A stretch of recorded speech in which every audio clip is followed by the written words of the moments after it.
কলকাতায় নতুন জগন্নাথ মন্দির ১০৮ নম্বর ওয়ার্ডের আনন্দপুরে উদ্বোধন হলো এই মন্দিরের।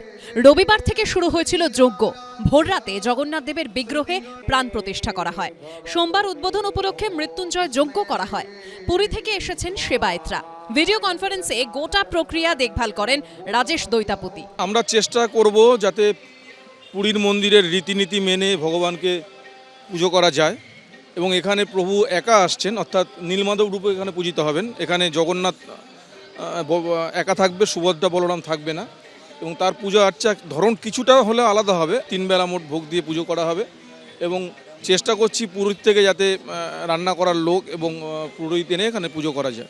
রাজস্থানের জয়সালমের থেকে বেলে পাথর এনে মন্দির তৈরি করা হয়েছে। 10 কাঠা জায়গায় 55 ফুট উঁচু মন্দিরের মাথায় লাগানো হয়েছে ধ্বজা। বাইরে অরুণ স্তম্ভ, ভিতরে গরুর স্তম্ভ, রয়েছে নবগ্রহের মূর্তি। পুরী থেকে আনা নিমকাঠে তৈরি জগন্নাথ এখানে একা, তাই তিনি নীলমাধব। মন্দিরের বাইরে যেরকম ভাবে রয়েছে অরুণ স্তম্ভ, সেরকম ভাবেই মন্দিরের ভিতরে রয়েছে গরুর স্তম্ভ। এছাড়া উপরে রয়েছে নবগ্রহ এবং এখানে যে মূল মূর্তি সেটা হচ্ছে জগন্নাথ দেবের মূর্তি রয়েছে, যাকে বলা হয় নীলমাধব, এবং সেই নীলমাধবের মূর্তি কিন্তু এই কসবার জগন্নাথ মন্দিরে পূজিত হবে।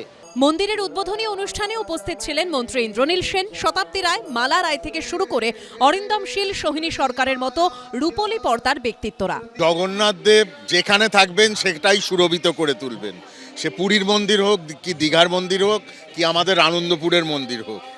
সব থেকে বড় কথা যে তার অধিষ্ঠান হলো, এই মন্দির তৈরি হলো এবং অপূর্ব সুন্দর মন্দির হয়েছে। জগন্নাথ দেবের মূর্তি অপূর্ব সুন্দর, তাকিয়ে থাকতে ইচ্ছে করছে। জগন্নাথ মন্দিরের উদ্বোধন উপলক্ষে পোলাও, আলুর দম, পনির, চাটনি, পাঁপড় পরিবেশন করা হয়। অর্ণব মুখোপাধ্যায়ের রিপোর্ট, এবিপি আনন্দ, কলকাতা।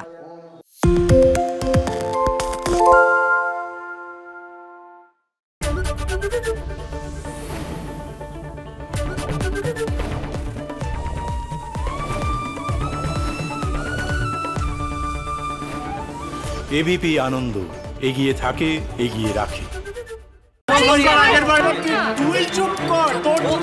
বাংলা ঝামেলা চায় না, বাংলা খবর চায়।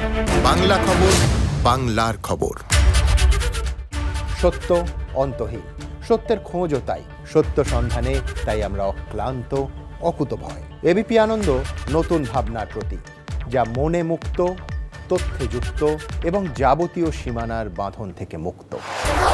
সীমা না শব্দটির মধ্যে লুকিয়ে আছে মানা শব্দটি, যেন চোখ রাঙানি এক অদৃশ্য বেড়াজাল, যা আটকে রাখে আমাদের এক ছোট্ট গণ্ডির মধ্যে।